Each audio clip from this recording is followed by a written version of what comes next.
Baba!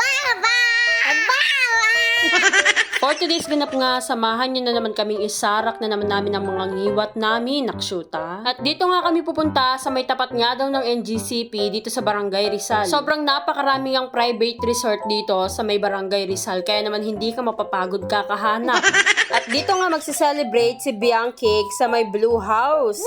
Abay, hindi nga kami nagpahuli ngayon kahit na late na naman kami. At tanghaling tapat nga yan, talagang gustong gusto ko naling maligo at naglilingit na naman ang aking mga singit, naksyuta. At dito ko na nga naabutan yung mga pamilya kong mga durbabs, Charis. At paumpisa pa nga lang silang kumakain, kaya naman nakipagsabayan na rin kami agad. At ayun nga si birthday girl. O loko, maganda rin pala yung liguan dito, talagang mamaya ka lang sakin, Charis. Kaya naman pala may nangangamoy, naksyuta, hindi ko mapigilan, nakala ko kung ano na, durian lang pala. Medyo kararating nga lang daw nila, kaya naman kakaumpisa pa lang din nilang kumain. Pero yung mga alak, naksyuta na, sa harapan na nila. Habang yung mga pamangkin ko naman, talaga naman nagbabad na. Diyos ko, kaninang umaga pa pala sila nag-umpisa dito. At nung medyo nararamdaman ko na nga rin talaga yung gutom ko, nag-umpisa na nga rin pala akong magsandok dyan. Ay rugo, buti na lang, meron pa kaming naabutan, Charis. Paano ba naman kasi mas madami pa yung angkan ng kibuyin kaysa yung angkan nung may birthday celebrant, naksyuta. At tara naman, samahan nyo na akong kumain at itong tilapyang inihaw nga ang kinuha ko, bay syempre itong dinakdakan at fried chicken. Tapos hinahanap ko yung mag-ama ko, naksyuta, nandun na pala, nakababad na. Abay, hindi na kumain yung dalawa dahil sobrang excited na magbabad dito sa swimming pool. In fairness, napakaluwang at napakaganda nga nung swimming pool nila dito. Talagang kahit buong barangay magkakasya kayo dito, Charis lang.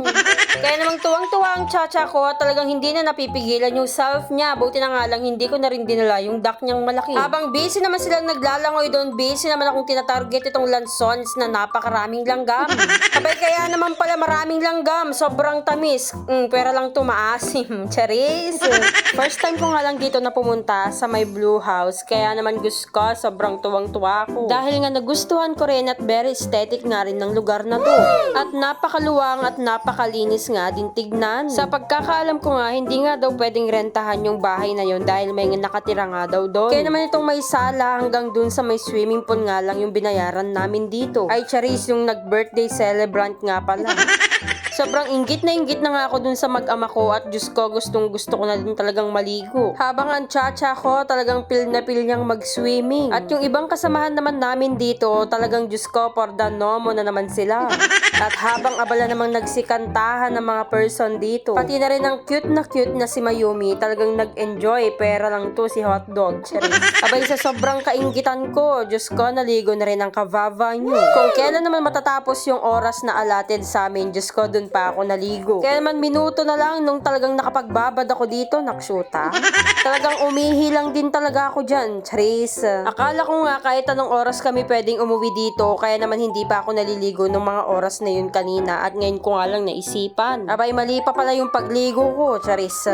Kaya naman nung patapos na yung oras namin, naisipan na nga namin lumipat sa ibang private resort dito sa Rizal. Abay, tignan mo nga naman yung mga kapamilya, basta kung saan sila mapadpad, go lang ng go. Medyo may kalayuan nga yung Blue House dito sa may tapat ng NGCP, kaya naman dumire-diretso na lang kami dito sa may bandang dulo. Abay, kung titignan mo nga, parang wala ng private resort dito, pero meron pa pala. Sa totoo nga lang yan, ngayon nga lang ako napadpad dito sa may bandang dulo ng Rizal, Diyos ko. Abay, parang ito naman yung Blue House. Charis, bakit naman puro blue ang mga kulay ng mga pintura? Akala ko nga dito na kami maliligo sa may sapa, Diyos ko, pero meron palang swimming pool dun sa taas. Dito naman hanggang alas 8 naman daw dito, kaya naman Diyos ko, gusto pa nilang mag-stay. Three Brothers nga ang pangalan ng resort na to at medyo maluwang nga dito kumpara dun sa nauna. At wag ka, 3 ang swimming pool dito, naksyuta. Kaya naman hindi kayo magsisiksikan pag nagpunta kayo dito. At ito nga, ipapakita ko sa inyo yung kanilang swimming pool dito sa may taas. Tanaw mo lang naman dito yung mga kabundukan, Charis. Pero mas tanaw mo yung kulangot ng kaibigan mo, Charis. Magpapalambing nga lang ako sa inyo, kung hindi pa na nga kayo nakakapag-follow sa akin, na ba'y mag-follow na kayo. Talagang ikikis ko yung puwet mo, Charis. Kaya yun lang, salamat sa panonood.